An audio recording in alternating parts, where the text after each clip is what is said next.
Juntar dinheiro para o futuro pode parecer impossível quando o presente já pesa no bolso, mas ignorar a aposentadoria pode te deixar sem proteção no momento em que você mais vai precisar. No episódio de hoje da 5ª temporada do podcast Planejar para a Vida, a gente recebeu a planejadora financeira Débora Souza para contar a história da Aline Justino. Ela é manicure, empreendedora, mãe de 4 filhos e teve que repensar sua relação com o INSS para garantir alguma proteção no futuro. A Débora também analisou cases de pessoas de baixa renda que estão buscando aposentadoria e deu caminhos que podem te ajudar. Então, se você quer encontrar um planejador financeiro para te ajudar com as contas, aponte a câmera do seu celular para o QR Code que está aparecendo aqui na tela e encontre o seu planejador. Ative o sininho e continue acompanhando outros episódios do nosso podcast. Planejar para a vida. Quem se planeja tem futuro.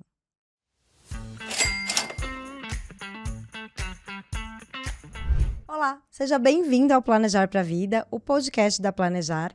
Eu sou a Thaís Pessoa e essa é a 5ª temporada. A gente está trazendo um tema que preocupa ou deveria preocupar todo mundo, mas que com certeza impacta todo mundo, que é a aposentadoria. Nesse episódio, a gente vai contar que com renda limitada também tem caminho para você começar a pensar na sua aposentadoria. E quem vai ajudar a gente nesse papo é a planejadora financeira certificada CFP, Débora Souza. Seja muito bem-vinda, Débora. Obrigada, Thaís. É um prazer estar aqui para poder falar de um tema tão importante aí que mexe com todo mundo, né? Aposentadoria. Prazer é todo nosso, Débora. E eu queria começar pedindo para você contar para a gente há quanto tempo você tem a certificação CFP. Você já sabe, a certificação CFP é internacional e ela é voltada para planejadores financeiros. Como que você tirou a certificação? Como que você chegou até ela e com o que você trabalha? Eu tenho uma história bem aconchegante aí com a certificação, Thaís. Eu tirei em 2021, né? Mas eu me preparei aí no período de pandemia para estudar e conquistar essa certificação. Eu fui atrás da certificação para ter até mesmo conhecimentos específicos e ter um contato melhor, assim, de diálogo com o cliente. Então, eu trabalho no mercado financeiro já tem 17 anos, né? E eu sentia sempre a necessidade de poder agregar valor para o cliente. Não atender com o básico, né? Então, a certificação, ela veio a adequar todos os meus objetivos e, principalmente, entregar o que o cliente queria sobre conhecimento. E aí, acho que vale, né? A gente está aqui na 5ª temporada do nosso podcast, já trouxe bastante aqui planejadores financeiros, clientes, mas a gente não conta muito que o planejamento financeiro integrado, que é esse que completo que a gente fala, ele fala de muitos temas, né? Desde como você organiza suas contas, até como que você paga dívida, até os investimentos, risco, previdência privada, que é o nosso tema aqui, sucessão, ou seja, como que você deixa os seus bens para os próximos, né? Para os seus herdeiros.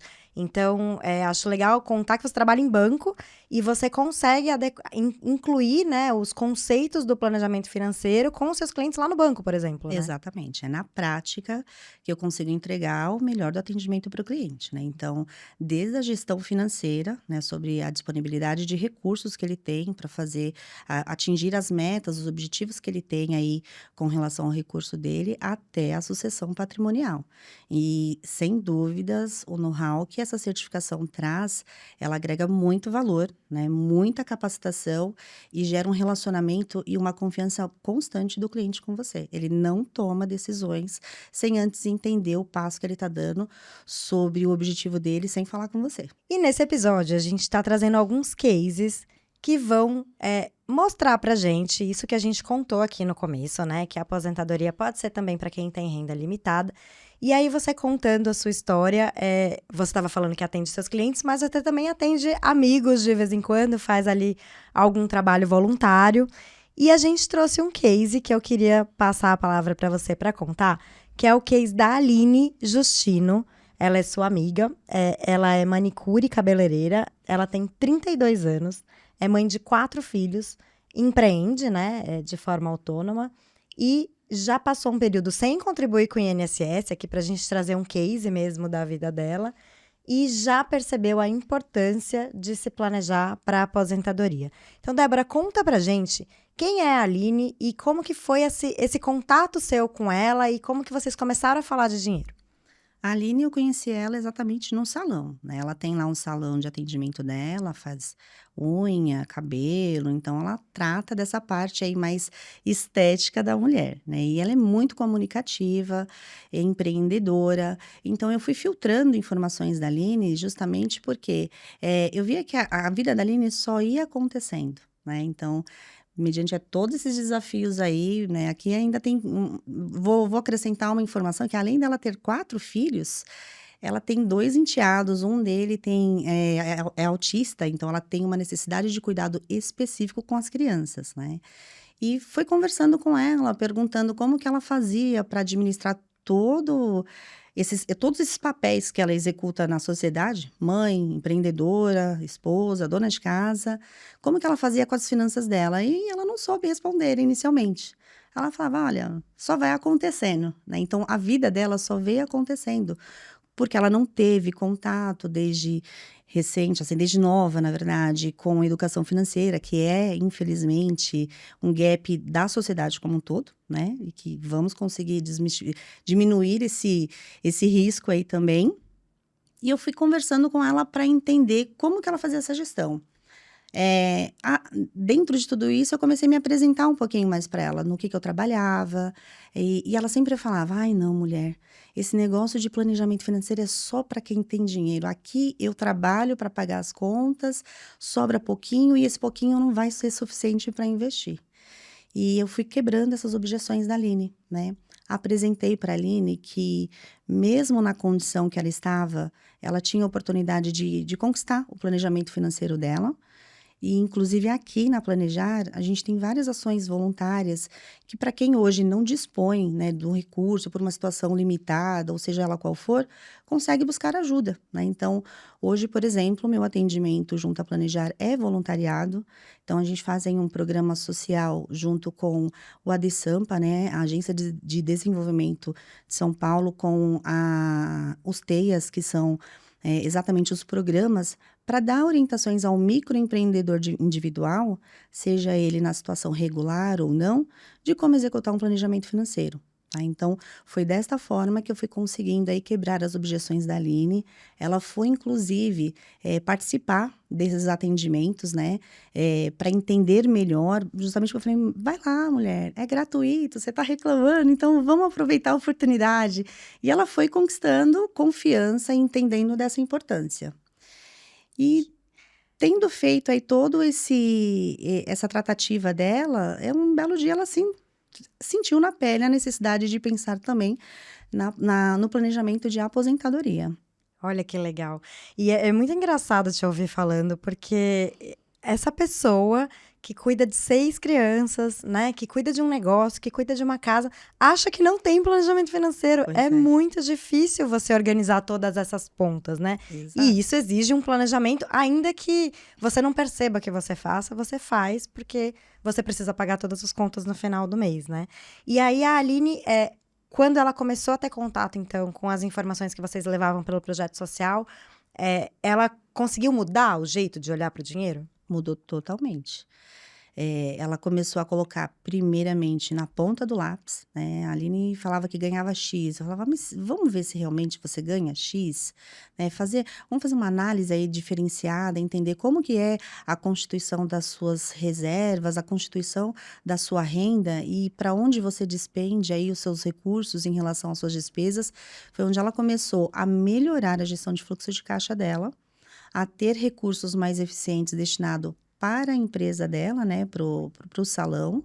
Tanto é que hoje ela consegue contar com o auxílio de uma pessoa para ajudar no atendimento. Até aquele momento ela não tinha, porque não tinha como ela remunerar um terceiro, né, tudo acontecia muito volumosamente. Então a partir daquele momento agora ela conta também com uma pessoa específica para ajudar no atendimento e melhorar ainda mais essa gestão. Então para ela fez todo o diferencial. Que legal. E aí você trouxe que ela tem uma criança que precisa de necessidades especiais, né? Que tem necessidades especiais e que ela tá organizando melhor esse dinheiro. Mas a gente sabe, e ela é super jovem, 32 anos, né? Exato. A gente sabe que pensar na aposentadoria ainda pode ser um plano distante. Como que encaixa começar a poupar na vida dessa pessoa? Foi exatamente um desafio aí para ela começar a perceber essa importância. O caso da Aline em específico, foi conversando com ela, informando: "Olha, você tem noção que hoje você é provedora da renda da sua família? Se alguma coisa acontecer com você, como que você consegue suprir a ausência da sua atividade laborativa, né?" E ela não tinha pensado nisso, e aconteceu, Thaís. Em dezembro de 2024, ela precisou passar por uma cirurgia, acabou se afastando por 15 dias, né? Ela teve ainda a consistência da remuneração dela, mas limitada, porque só tinha uma pessoa, né? Essa moça que ajuda ela, a Amanda, ajuda ela lá no salão a levantar recursos, mas ela também tinha a limitação dela, né? Então, foi a partir daí que ela começou a pensar. E eu falando para ela, falei: "Olha, Aline, vamos começar a planejar, a mostrar para você também a importância de você ter como prevenir seus filhos, né? O risco social aqui é muito grande." E aí ela começou a pensar muito nisso e me perguntava constantemente como que ela poderia fazer isso, sendo que para ela ainda tinha uma renda muito limitada e que não dava para planejar para o futuro, né? Não tinha como planejar para o futuro, porque a necessidade principal dela era o agora, né? E a gente foi conversando, foram vários bate-papos, eu fui desmistificando muita coisa que na internet ela acabava ouvindo, né? Então, ela foi tendo essa consistência, tá? E dentro de tudo isso, foi onde eu comecei a abordar dela da parte do INSS, né? Então, quando ela teve essa indisponibilidade laborativa, eu perguntei para ela, falei: "Aline, você precisa de ajuda para fazer né, até mesmo o intermédio de você conseguir receber recurso pelo INSS?" E aí foi onde ela me informou, ela falou: "Olha, não, eu não contribuo para o INSS." E aí eu falei: "Eita, então vamos começar a pensar numa forma de você ter como diversificar também a tua renda, né. Depender de uma única renda, da renda atual, gera um risco muito grande, né. Então, se naquele momento ela tivesse com a contribuição dela ativa, mesmo que como um microempreendedor individual, ela poderia fazer jus do auxílio-doença, um benefício básico, né, provido aí pelo próprio INSS, para suprir um período ausente de trabalho. Então foi nesse momento que ela começou, ela aceitou, né, então nós estamos aí juntas, seguindo para a execução do planejamento de aposentadoria dela, para que ela consiga aí ter uma forma de não depender de uma única renda. E aí o pulo do gato, né, dado tudo isso, a Aline um dia me perguntou: "Mas se é importante contribuir para o INSS, por que que eu vou contribuir então para uma previdência complementar?" E aí foi onde eu informei para ela, falei: "Olha, Aline, o INSS ele vai te dar a proteção de riscos básicos, né, os basilares.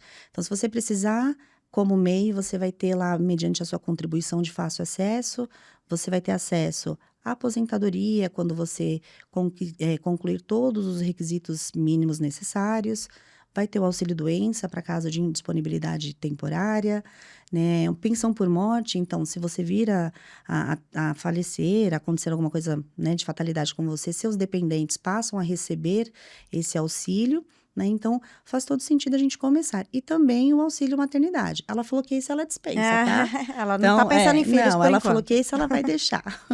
E foi assim que a gente foi conversando, né? Então, hoje nós estamos exatamente estruturadas para que ela comece a realizar todo esse planejamento, desde a regularização ao INSS, né, retornando o vínculo dela, porque antes de 2019 ela teve aí um bom período de trabalho vinculado com o regime CLT. Em 2019 para cá foi onde ela começou a sentir grandes dificuldades de administrar a questão das crianças, né, principalmente de tratamentos, acompanhamentos médicos que o enteado dela exige aí esse acompanhamento forte, e é ela quem faz, né, então eu falo: "Olha, nem madrasta você é, mãe mesmo, né". Uhum. Então foi desta forma que a gente foi construindo, conversando, né, entregando, trazendo clareza ao tema para ela. E aí a gente ouve muito falar de contribuir pelo mínimo, né. Então quem é CLT, não tem essa opção de escolha, né, ele vai É contribuir ali com o compulsório. INSS, é o próprio empregador que recolhe essa contribuição, então quem é registrado, tem carteira assinada, já faz contribuição com o INSS, isso é importante a gente deixar claro para quem não tem Exato. essa informação. Mas quem não faz, ou seja, um autônomo, um microempreendedor, ou mesmo uma pessoa, uma dona de casa, né? Uma Facultativo. pessoa que não trabalha, como que ela faz? O que é contribuir pelo mínimo? Contribuir com o mínimo é você avaliar exatamente a forma como você vai dispor desse recurso, né, entregando ele na mão do órgão público, né, do próprio governo, tá? Para que você tenha acesso aos benefícios, de riscos sociais básicos que a gente está suscetível a sofrer. Então, hoje, quando a gente fala de contribuir com o mínimo, eu já sei. Então, toda contribuição que eu faço sobre um salário de contribuição entre o mínimo e o teto, o mínimo ele é um salário mínimo.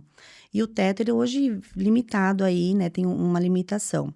Então, quando eu faço uma contribuição sobre o mínimo, eu já tenho clareza de que qualquer benefício que eu venha a receber, ele vai estar respeitando esse mínimo. Então, eu já sei o quanto eu vou ganhar. É o meu fixo aqui, vai ser esse.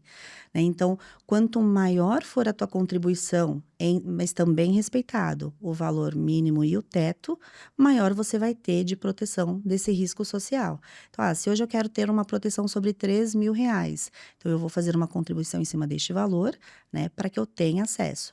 O caso da Aline em específico, como MEI, ela está se planejando para contribuir com 5%, né, que é o permitido. Então, ela sempre vai ter o auxílio de um salário mínimo. Para que ela tenha um recebimento de um benefício acima disso, se faz necessário contribuir com a diferença, fechando aí no mínimo 20% sobre o salário de contribuição. Tá? Então, hoje, inicialmente, ela está em cima desse valor, mas você pode aumentar pensando sempre entre o valor do salário mínimo e o teto do INSS estabelecido. Tá. E o INSS dá algum tipo de cobertura para dependente, no caso de menores? O dependente, ele tem acesso à pensão para morte, né? Então, se ocorrer alguma fatalidade, né, essa pessoa que provém a renda, estando aí com todos os requisitos elegíveis, o dependente consegue receber um benefício de pensão por morte. E quem que é o dependente? Só filhos? Não, o marido dela também, né, o cônjuge dela passa a ser dependente, os filhos, então elas não necessariamente vai ser sempre filhos, tá? Entendi. Bom, então acho que a gente passou bastante aqui pelo caso da Aline. Acho que entendemos que tem um caminho e Tem. que esse caminho pode dar segurança, né? Eu acho que o planejamento financeiro, ele traz muito essa coisa da estabilidade, da segurança e mostra que mesmo que ela não tenha acesso a contratar alguém em definitivo, que ela pode buscar esses atendimentos, Pode. né, sociais, que também vão dar para ela o mesmo caminho, né? É o mesmo planejador ali atuando e vai dar para ela essa solução. Muito bom. A gente trouxe outros cases aqui. Eu queria mostrar o caso do Lucas, que ele é jovem, ele tem 25 anos, analista de TI. Analista de TI já dá pra gente aqui uma noção de que o salário dele pode subir, né? Exato. Que é a profissão do momento. Ele não tem filhos hoje, a renda é de R$ 3.200 e ele tem 1.800 de gasto fixo. Então, claramente aqui, né, não está escrito, mas a gente pode imaginar que ele mora com os pais, está em começo de carreira, então não tem tantos gastos fixos ainda. Ele tem um notebook, então entendo que um notebook de trabalho, mas não é algo que é um bem, né, que ele consegue um carro, uma casa, que talvez seja um valor mais alto, mas o notebook pode ser que valha bastante. Ele não tem seguros, não tem dívidas, não contribui com o INSS, então essa renda provavelmente é de alguém que não é CLT. E ele quer saber quanto ele precisa acumular para se aposentar aos 60 anos e garantir uma renda mensal de 5 mil pelo resto da vida. Então vamos por partes, né? O Lucas, ele pode começar a poupar para aposentadoria como nesse momento? Olha, primeiramente, vamos dar parabéns para o Lucas, tá? Porque jovem planejado é o que a gente precisa. É Né? Então, isso. vamos propagar. Parabéns aí, Lucas. Hum. Ele é, assim, ó, o Lucas, 25 anos. Então, a gente consegue entender que ele é recente no mercado, né? Ele não tem tanto, é um novinho aí no mercado que está em progressão da carreira e tudo mais. Então, o que a gente tem aqui como ponto principal também? Ele tem uma boa capacidade de poupança, né? Então, ele procura gastar menos do que o que ele ganha, né? Então, dá para ele, dentro da gestão financeira, também verificar se ele consegue melhorar ainda mais, destrinchando quais são os gastos que ele vem desenvolvendo aí, para saber se tem como melhorar cada vez mais. Até mesmo porque O objetivo dele, ele quer saber quanto que ele precisa acumular para se aposentar aos 60 anos. Então, a aposentadoria aos 60 anos, ele quer se aposentar cedo, né? Hoje em dia, não tem mais essa opção. É, ele tem que estar ciente que aqui vai ser esforço exclusivo dele, né? Então, ele não vai poder contar com o INSS para fazer uma junção dessa renda aí na aposentadoria, porque lá no INSS a gente tem os critérios mínimos elegíveis, né? Idade e tempo de contribuição. E antes dos 65 anos não dá, Lucas. Então, vamos contar aqui só com o teu direcionamento, né? Todos os seus esforços. O que ele precisa entender aqui? Ele vai precisar executar uma perpetuidade dessa renda, né? Então, ele tem que entender melhor a disponibilidade dele de valor, por quê? Para gerar uma renda mensal de R$ 5.000, a gente vai precisar localizar uma taxa, né? Encontrar uma taxa que remunere ele constantemente e que ele não tenha o prejuízo do valor principal, tá? Então, todo esse esforço vai ser dele. Aqui ele está falando também que ele não contribui com o INSS, né? Então, vamos lá. 100% de esforços dele. Porque senão nem com 65, nem com 70 ele vai poder se aposentar. Não vai, precisa realmente ver. E seria importante também, tá? Para não depender de uma única renda, né? Então, a área de tecnologia tem muita oportunidade, tem muito crescimento. Então, a renda dele pode aumentar, como a gente falou. Ele tem um risco social. Hoje, o notebook dele é o principal bem que ele tem. Então, falando até mesmo dessa tratativa, ele precisa entender como é o principal bem que ele tem, ele precisa de uma proteção sobre isso. Por quê? Se ele hoje executa um planejamento para aposentadoria, e supondo que esse equipamento queime, e deve ser algo um pouco mais detalhado, tem alguns serviços específicos, ele vai precisar desmembrar, na verdade, desfazer esse planejamento para recompor esse bem, né? Então, roubo, quebra, vai atrapalhar ele naquele momento. Então, avaliar uma proteção financeira aqui faz todo sentido. E mesmo jovem, imprevistos acontecem, né? Então, aqui para o Lucas também é interessante ele avaliar uma oportunidade de proteção da vida dele, né? Então, pode acontecer alguma incapacidade, algo que possa impactar o que ele venha continuar a consistir nessa renda dele, tá? Então, em relação ao acúmulo, ele quer garantir para o resto da vida, né? Então, pelo fato dele falar que para o resto da vida, aqui a gente precisa ter contato, Lucas, com o planejador financeiro para que ele possa fazer cálculos minuciosos para você, para te mostrar dentro de um conceito de perpetuidade, né? Ou seja, qual é o valor que você precisa hoje acumular para que quando você chegue nos 60 anos, esse valor não tenha diminuição e que gere uma renda mínima necessária aí dos 5.000 que você deseja. Então, de forma prática, a gente vai usar valores simbólicos aqui, mas é como se ele juntasse 3 milhões ou 5 milhões Exato. E ele vivesse com o rendimento desse dinheiro, que esse dinheiro geraria 5.000 de rendimento por mês para ele. Outro ponto que a gente vai ter aqui, entrando até mesmo na gestão de ativos, é entender o perfil de investidor dele, né? Se ele vai ter ou não aptidão a risco. Jovens costumam ter, né? Então, por quê? Se ele faz uma diversificação da carteira para ter um retorno financeiro maior, né? Uma rentabilidade maior, menor vai ser o esforço dele no valor final. Então, numa conta praticamente básica, se eu pego lá 5.000 e deixo esse valor, né, fatoro esse valor em uma taxa de 0,5% ao mês, como, por exemplo, a poupança de uma forma mais conservadora, ele vai ter que acumular algo próximo aí de 1 milhão para conseguir fazer com que esse valor tenha uma progressão e entregue para ele o retorno de 5.000 ao mês para o resto da vida. Entendi. E você falou uma coisa que foi o seguro de vida, né? Isso. A gente pensa, eu não vou fazer seguro de vida porque eu vou morrer. Jovem. E se eu morrer, eu não vou usar o dinheiro. E aí você Exato. disse, não, esse seguro de vida você pode usar em vida. Também. Quais são os casos que você pode usar o seguro de vida em vida? A gente tem a questão dos seguros resgatáveis, né? Então, se você pode proteger a sua própria vida em relação ao seu, como bem nessa questão, né? Então, hoje, por exemplo, né, os próprios planos abertos, VGBL, PGBL, ele te dá esse acesso, tá? Para que você tenha, ele tem um caráter seguro, né? O VGBL, por exemplo.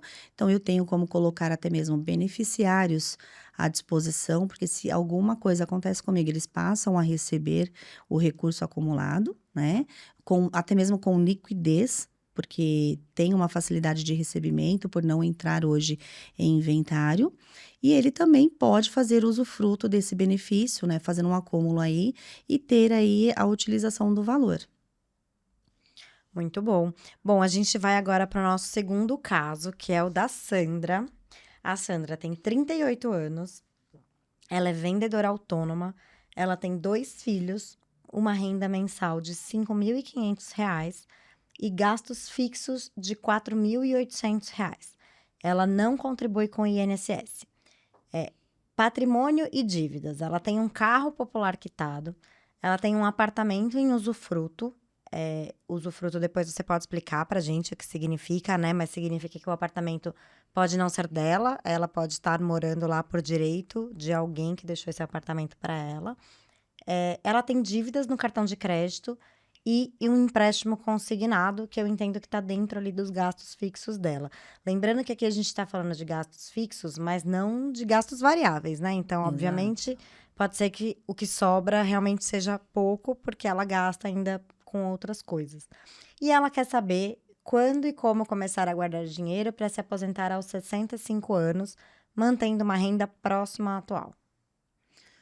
Olha, Sandra, vamos lá. Aqui, uma pergunta já dá para a gente responder aqui. Quando? Agora. Agora, Não perde tempo, tá? Porque é importante você executar o quanto antes isso, porque não é uma questão de pensar apenas nos teus dependentes. Isso é para você também, né? Da tua liberdade financeira, tá? Aqui a gente tem alguns pontos bem importantes que precisa ser minuciosamente avaliado, porque hoje a capacidade de poupança dela está quase que 100% comprometida, né? E se de repente ela não estiver considerando os gastos variáveis que podem surgir aí, de repente ela pode estar entrando aí no cheque especial e comprometendo ainda mais o retorno financeiro dela, né? Então, deixando esse objetivo muito mais distante. Um ponto principal aqui também que a gente tem que avaliar é, olha, Sandra, empréstimos e cartão de crédito. São 2 dívidas cara, então deve pesar bastante aí no teu orçamento, tá? Se neste momento não for possível fazer uma renegociação, uma portabilidade de dívida, desde que não tenha um alongamento aí do prazo que você já fez, para que você não vá arrastando, né, essa dívida, mesmo com a diferença que você tem hoje, mesmo sendo pouco, já começa a ir poupando aos poucos, tá? Porque gradativamente você vai sentir a força de juros compostos, né?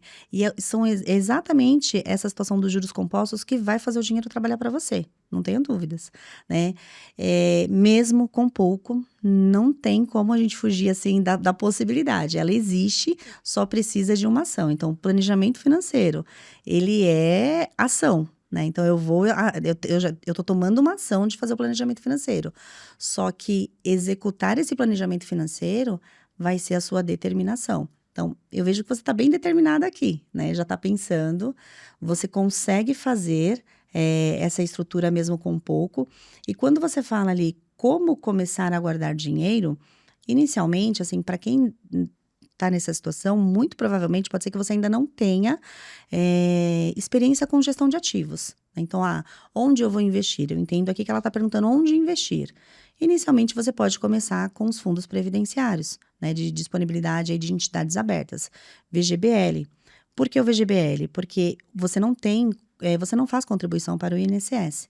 Então, o PGBL, né, um plano gerador de benefício livre, nesse momento, não vai ter tanta eficiência para você.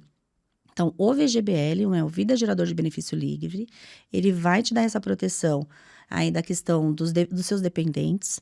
Você vai ter remuneração a depender aí do fundo, da política de investimentos que você vai adotar.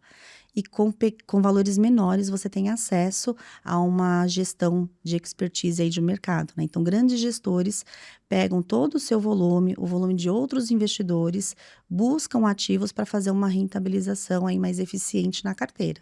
Então, hoje, na estrutura de fundos, pensando em aposentadoria, o VGBL vai ser uma boa alternativa para você, fundos previdenciários. Mas para ela vale a dica também de começar com o INSS, contribuindo pelo mínimo, porque ela precisa desse seguro que você comentou lá no começo, que é importante, né? Exatamente. O risco social dela é tão forte quanto o da Aline, né? Então, ela precisa estar coberta com o risco social básico provido pela renda do INSS. Uhum. Então, restabelecer, até mesmo de uma forma mais simplória, né? Então, olha, vou começar a contribuir com o meu MEI em 5% sobre o salário mínimo, né? Para que eu consiga ter aí, de uma forma ativa, esse vínculo estabelecido. Eu contribuindo com o INSS, eu consigo ter direito aos benefícios, dado aí os critérios mínimos para cada objetivo que possa vir a ser necessitado aí pelo risco social. Então, sem dúvidas, ela restabelecer o INSS vai ser um fato muito importante. Agora, a gente tem uma questão no planejamento financeiro que é a importância da reserva de emergência, né? Então, quem sabe, quem está ouvindo as nossas temporadas desde o primeiro episódio, vem ouvindo repetidamente a gente falar da importância da reserva de emergência, que é para aqueles gastos imprevistos, né? Então, perdi o Exato. emprego, fiquei doente, alguma coisa, bati o carro, né? Coisas que são imprevistas e que a gente pode ter ali a necessidade de usar.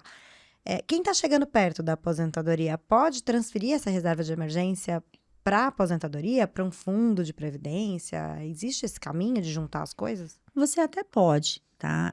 Não seria necessariamente adequado, porque mesmo na aposentadoria, você ainda tem a questão de um imprevisto, né?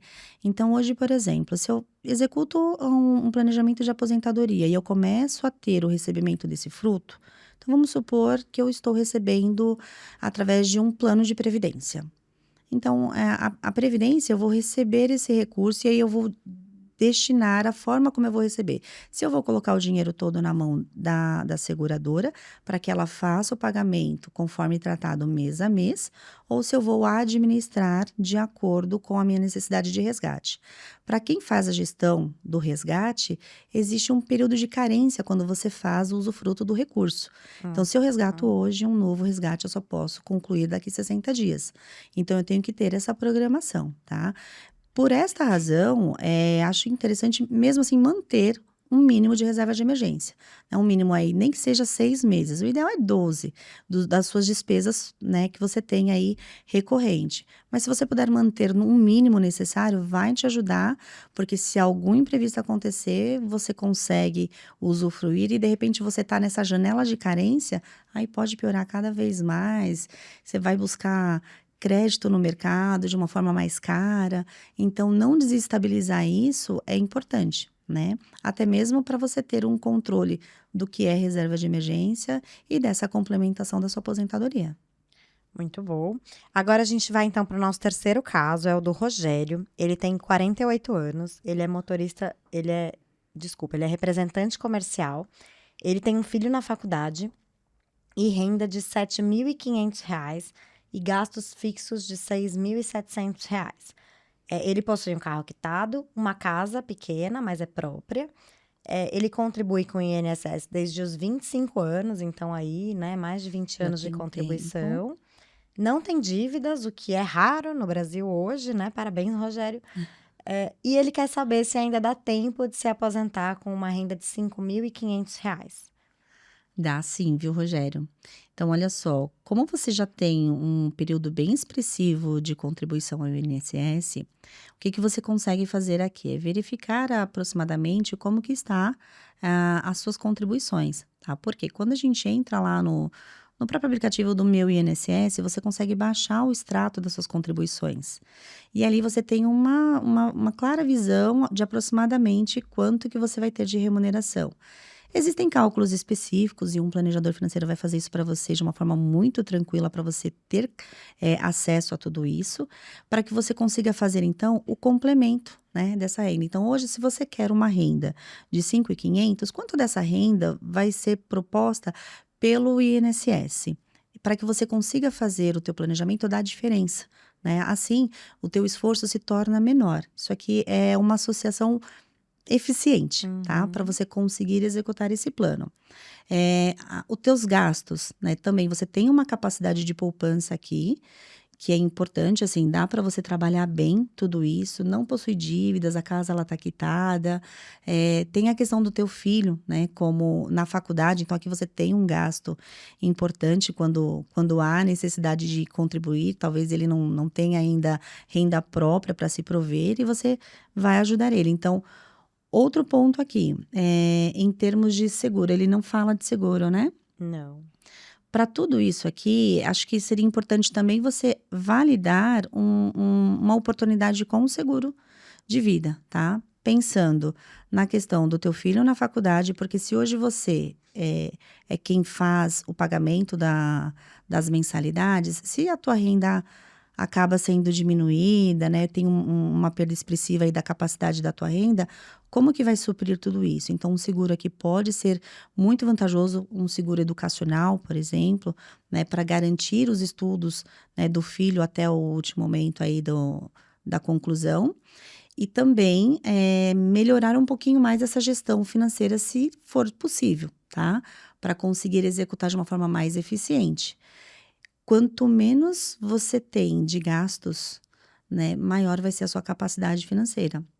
Aumentando essa capacidade financeira, você consegue destinar para um plano de aposentadoria. Então, vai ser bem eficiente a execução de tudo isso. A determinação e a consistência vai fazer toda a diferença aqui para você. Existe um período mínimo que você precisa contribuir para um plano de previdência antes de entrar em benefício, começar a resgatar? Não existe um período mínimo, né? O que acontece? Você consegue datar a partir de que idade você quer receber. Mas essa data, ela é possível ser modificada. Então, por exemplo, eu falo assim, olha, hoje eu quero me aposentar com 60 anos. Quando eu chego aos 60 anos, o que a seguradora vai fazer? Vai avaliar dentro do que você contribuiu nesse período, se aquele volume também é suficiente para gerar uma renda. E aí você vai escolher o tipo de renda que você quer. Se é vitalícia, se tem algum prazo determinado, né, para que você possa escolher o melhor benefício para você. Se eu estou perto deste período de reversão de renda que a gente fala, e eu não tenho volume suficiente para atender o que eu quero, eu posso inclusive postergar, né? Então, não tem essa necessidade, como por exemplo, no INSS. Eu cheguei aos 65 anos, então eu posso também me aposentar, mas se eu não quiser, eu posso continuar em atividade, continuando com a contribuição, para melhorar ainda mais o meu recebimento dessa renda. E aí, se eu sou CLT e eu contribuo com o INSS, se eu me aposento, a outra contribuição que vem depois da fase da aposentadoria eu perco, né? Você não faz benefício não recebe esse benefício, tá? Então, por isso que, quando for dar a entrada ao INSS, é muito importante avaliar como que está o teu momento de vida. Se ainda será necessário você continuar trabalhando, talvez seja interessante pensar um pouquinho se não dá para continuar em atividade. Porque enquanto você está ativo, essa contribuição, ela vai ser revertida a você.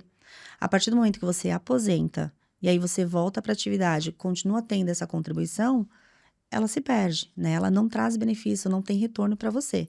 Então, é um plano que precisa ser muito bem traçado, né? Desenhado aí minuciosamente para tomar decisão. Por isso que um planejador financeiro é tão importante, né? Parece Sem que tem dúvidas. receita mágica, mas cada caso é um caso mesmo. Nunca vai ser receita de bolo fechada para todos, né? Vai ser personalizado, né? Então, eu tenho uma necessidade, a Thaís tem uma. Cada um, né, desses cases apresentaram uma necessidade específica, embora todos com o mesmo objetivo. A gente só falou, na grande maioria, focado em aposentadoria.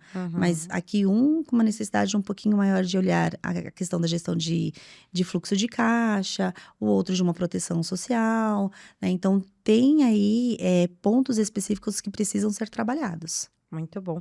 Bom, agora a gente vai então para o nosso quadro Verdade ou Mito. A gente vai trazer algumas frases para saber se de fato isso é verdade. Tá bom? Contribuir como MEI garante todos os benefícios previdenciários? Mito, tá? Por quê? O MEI, ele vai te garantir benefícios previdenciários básicos, tá? O que é o MEI? Ele é um contribuinte individual.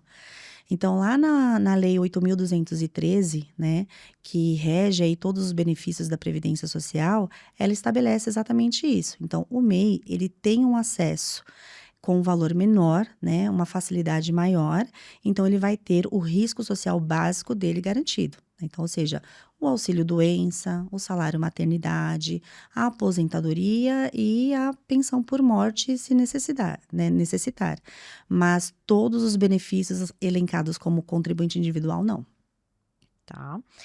A previdência privada, ela só vale a pena para quem tem renda alta, verdade ou mito? A gente falou bastante disso aqui, né? Mito e mito forte. A previdência social, previdência complementar, desculpa, ela tem como objetivo acúmulo de patrimônio e de aposentadoria. Então, em nenhum momento ela destina-se somente para quem tem renda alta, né? Uhum. Você pode usufruir bem desse benefício, mesmo com renda baixa. Então, o que vai te dar, te tornar com sucesso é a consistência da execução do seu plano. Então, é um mito forte aí que existe. Que bom, dá para todo mundo contribuir. Todo mundo, não tem desculpa. Quem para de contribuir por alguns anos, nunca mais consegue recuperar esse tempo? Também é mito, Thaís. Por quê? Quando você faz, quando você está ativo, né, no INSS lá pelas suas contribuições, você tem um histórico de tudo que você contribuiu. Como eu disse para o Rogério, né, buscar lá o extrato através do aplicativo do Meu INSS, consegue visualizar. Parei de contribuir. Quando você para de contribuir, você perde a sua qualidade de segurado. A partir do momento que você volta a contribuir, essa qualidade ela se restabelece pela categoria que você está contribuindo. Então, no caso aqui, por exemplo, do MEI.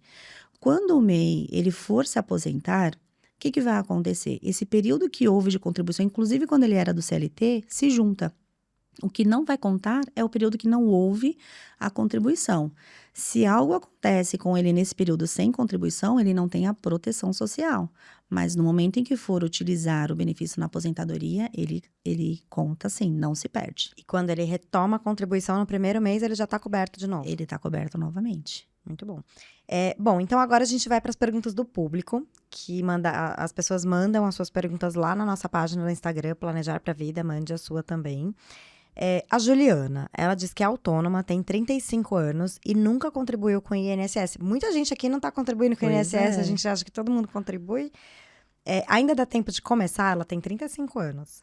Juliana, dá sim, tá? Faça o quanto antes, porque pelo fato de entendermos aí a necessidade, você está bem exposta também nessa questão do risco social, e isso vai ser válido para você, né? À medida em que você começa a contribuir, você restabelece, você garante esse benefício de proteção social. Então, dá tempo sim. O Kleber perguntou, se eu pagar o INSS como MEI, eu ainda preciso de previdência privada? Kleber, precisar remete a uma necessidade de obrigação, né? Então, é assim, ó, a previdência privada, ela é facultativa. Então, você não precisa, mas é super importante porque se hoje você também, a gente está falando aqui desde do início aqui da questão de uma cobertura mínima social pelo INSS. Se você depende também exclusivamente desta renda, ela vai garantir o teu poder de compra, não, desculpa, a tua qualidade de vida, né? exato, né? A tua qualidade de vida dentro do que você vive hoje. Então, a previdência complementar, ela vai justamente te ajudar nisso, né? Então, você já tem o teu mínimo básico garantido pelo INSS e a previdência privada, você vai juntar recursos para manter o padrão de vida, tá? Então, eu sempre digo assim, previdência social e previdência complementar, elas não competem. Elas que completam, né? Então, já diz aí a própria Constituição Federal. Então, é muito importante você balizar tudo isso e, se possível, pensar em ter as duas, né? Para que você consiga melhorar e não perder o teu padrão de vida. Boa. A Carolina, ela perguntou, ela tem 30 anos e quer se aposentar com 65. Vale a pena sacar o dinheiro do fundo de pensão dela, provavelmente que já parou de contribuir, e transferir para um investimento tradicional? Precisa avaliar bastante dados desse fundo de pensão que você tem, Carolina, tá? Porque fundo de pensão, ele tem regras específicas, né? Então, se você já concluiu todas aquelas regras específicas, o que você vai fazer? Você vai fazer exatamente uma análise do quanto esse fundo vai te gerar de renda mensalmente, né? Pelo período que você tratou, e avaliar oportunidades com investimento sendo realizado hoje. Uma grande maioria prefere fazer a própria gestão, né? Se você for fazer a gestão dentro do próprio fundo, você gosta da entrega que o fundo faz, só tem que estar atenta ao prazo de carência que a gente falou aqui, né? Então, fundo de pensão, previdência como o VGBL, PGBL sempre tem carência aí mínima de 60 dias. Alguns fundos pode ser até um pouquinho maior. Então, tem que prestar atenção nessas condições para avaliar, tá? Mas dá para você fazer aí uma distribuição parcial, né? Manter uma parte, uma outra parte destinar a investimentos. Então, isso vai depender também do teu perfil de investidor, da política de investimento que você vai tratar com o teu planejador financeiro, para que você tenha aí uma execução de um plano eficiente. E nunca esquecendo que tem um imposto de renda alto para ser Sim. pago na hora que você saca esse dinheiro, né? Tem a questão da tabela tributária aí que você, né, o regime tributário que você escolheu para fazer usufruto aí dos recursos que foram acumulados. Então, isso é muito importante, impacta o teu planejamento tributário. Muito bom. Débora, queria agradecer. A gente está chegando ao final desse episódio. Foi muito legal contar com as suas dicas. Obrigada por ter Eu que participado. agradeço. Dividido tanta informação, a gente, inclusive de cases, né? As pessoas saíram daqui com mais informações para chegar bem na aposentadoria. Obrigada. Eu que agradeço. Fico à disposição. Contem sempre aí com o apoio também da Planejar. Então, aqui, ó, já falamos. Tem planejador que vai atender para todas as situações. Procurem programas sociais que vá te ajudar se hoje, nesse momento, você não pode contar com um planejamento particular, né? O que não dá é deixar a situação ir protelando aí e piorando cada vez mais. Obrigada. E eu acho que fica aí a dica para você buscar informações sobre os nossos programas sociais da Planejar lá no nosso site e nas nossas redes sociais também. O recado que fica desse episódio é que planejamento financeiro é para todo mundo e que a aposentadoria vai chegar e a gente precisa estar seguro nessa etapa da vida. Indique os nossos episódios para os seus amigos, familiares e continue acompanhando mais histórias de aposentadoria para você também chegar na sua com tranquilidade. Então, busque o seu planejador financeiro no nosso site e fique com a gente. Planejar para a vida, quem se planeja tem futuro.